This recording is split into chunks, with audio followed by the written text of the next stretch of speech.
So this is part 2. You know, we want to make something happen and work, and it just doesn't happen, and we keep getting hurt. And so that's another part of forgiveness is before it even has to get to that point, if you start noticing warning signs beforehand and you keep ignoring them, it's going to continue to get worse. If somebody has abuse or manipulative tactics, and you know it hurts you, you really don't need that in your life, and you need to get away from that person. And you can wish them well from a distance. You can, just remove yourself from that situation. And I'll have to say that's a lot easier said than done.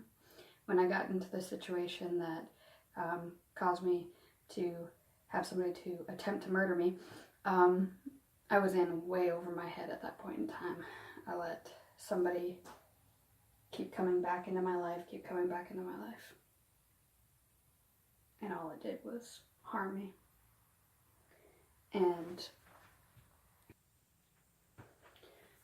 And it reached a point where I came to my boyfriend at the time, and I was scared, but I couldn't tell him exactly what was going on. And I knew that I was in over my head. And I'll be honest with you guys, because I completely sinned and I completely have to take responsibility for my actions in this. I was seeing 2 people at once, and only one of them knew the truth, and the other person was not completely aware. But he and I were completely unhealthy for each other. We were off and on, and there was so much abuse, mostly mentally, but some of it physical. And I'm definitely not like pointing fingers of blame, because I know a lot of people don't like me and they believe what they want to believe. A lot of people love the man who hurt me so much. They think he is a wonderful person and that I deserved what happened to me. And that's okay. I just wish you all well in life, and I hope that you can find a way to think before you speak. And I also, if I might add,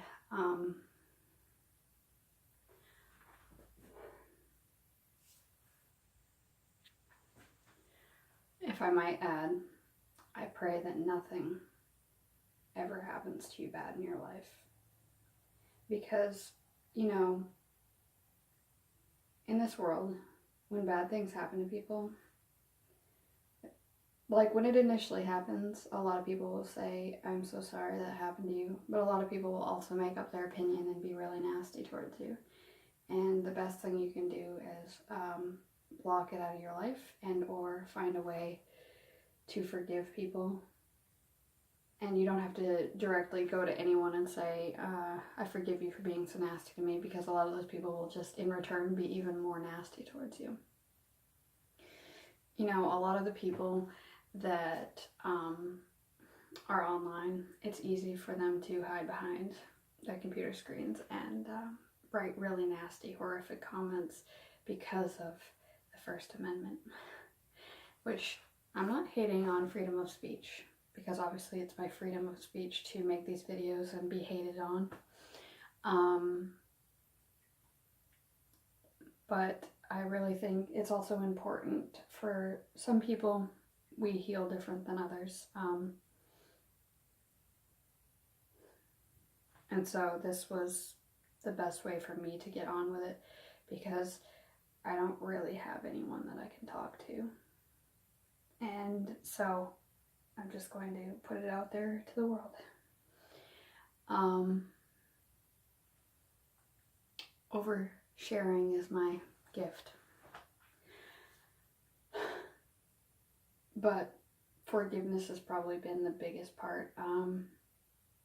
The night that I was laying in my bed bleeding out before the police got there and put one of those professional tourniquets on me, the ones that really are like, I don't know what they're made of, but I'm curious what they're made of, because they hurt and they are life-saving. I was already in my head forgiving him, and at that point in the night when it happened, and he had already left, he had already turned himself in, and that wasn't because he was sorry. He turned himself in because he wanted to not be harmed, I'm sure. He also admitted his guilt because he was proud of what he did. He felt no remorse whatsoever. I mean, just look at the internet, you guys. You can see it all. There's not an absolute ounce of remorse from the person who tried to kill me and my boyfriend. And I forgive him. I really loved him. He was a person that went out of his way to help me out in so many ways. I mean, he used to drive hours for me, and he brought me to see so many things.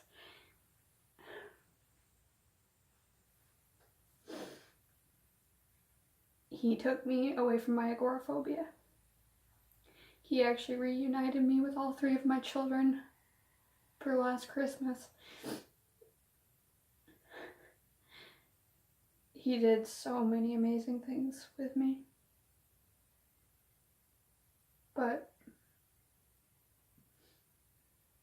I had a friend tell me that he only did those things to make himself feel better about himself. And this was before he even hurt me. So that's not only the reason I can forgive him, you know? I feel better being able to forgive him within my entire being. Now, it's different when somebody tries to kill you versus somebody trying to assault you sexually. Say as you're a child, a teenager, an adult, it doesn't matter, but it's all very wrong. And I know I've read a lot of people say, I've seen families who have had their other family members murdered, or people who have been raped, tortured. They say that they could never forgive the person that hurt them. So always they'll be living in a lot of pain, a lot of mental turmoil. And this is with me every day of my life. I don't forget anything. I could never expect anybody to forget what happened to them.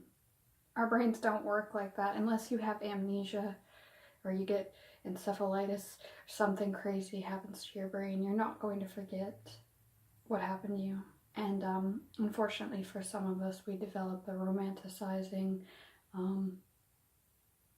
problem, or Stockholm syndrome for people that have harmed us, where you glorify or romanticize, as I said, the person who harmed you because you had toxicity pounded into your head for so long that you start to believe that things that are really bad and harmful for you is okay. It's acceptable. That's life. You just deal with it.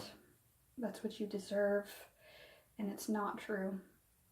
We don't have to live in that forever, but let me tell you, that's probably harder.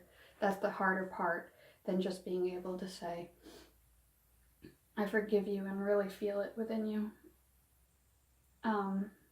None of this is easy, but I'm reaching out in hopes that other people can learn how to forgive, because I promise you, you'll feel better in here, mostly, and slowly but surely you'll feel better up here. It's only been less than 5 months for me. The 21st of November will be 5 months, and Wednesdays, or tomorrow, is going to be the first day that I go out to a really, really public event, and I'm so excited, but I'm so nervous, because all the time I don't trust people.